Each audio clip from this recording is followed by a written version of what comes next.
If you catch yourself over and over doing things that prevent your own success, then you could obviously think that you are your own worst enemy. But as someone who has treated many people who self-sabotaged, I can tell you, you probably aren't. In this video, I'm going to tell you what's actually behind it and how you can stop doing this self-sabotage shit to yourself. Now, usually when I have a client that self-sabotages, they usually tell me that they have a good part that wants their best and they have a bad part that wants to destroy them. They usually request me to get rid of the bad part, but that's not how that works. You see, nowhere in nature we can find a living being that just wants to destroy itself. So good news, you weren't born defective. This is not natural to do. So from the lack of self-sabotage in nature, and because we can ask every part what it wants in hypnosis, we know that all parts of you want your own best. The disagreement just arises from how to get there. But if it isn't natural, how did it start? Well, knowingly or unknowingly, parents show their children what they approve of. Because children can't survive on their own, they do whatever it takes to get support,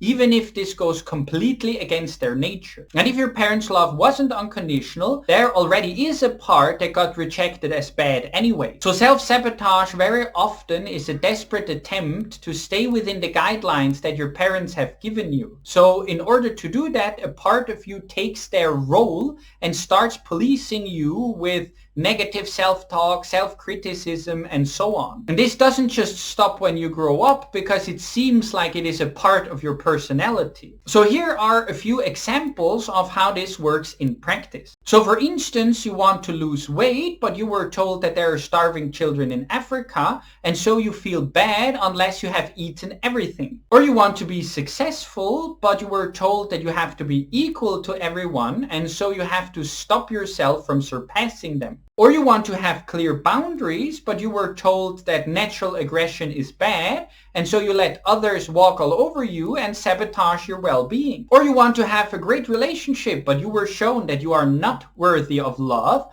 and so you immediately have to sabotage it. Or the double trouble, where you aren't allowed to be happy because other people are doing worse than you, but you are also not allowed to be sad because apparently you have everything and you should stop complaining. So hopefully with these examples you can see that the moments where you self-sabotaged are not actually proof of how much you hate yourself, but of what a great child you are, of how much pain and suffering you cause yourself in order to please your parents. And it actually shows how strong you are that you carried their useless garbage and still kept on going. From this we can deduce that the first step to stop the self-sabotage is to realize that you are not your worst enemy, that the part that stopped you from achieving things actually did so in someone else's name and tried to keep you from harm. So instead of rejecting that part of you, you should start showing some compassion. So you can stop doing this and you can find a common way forward.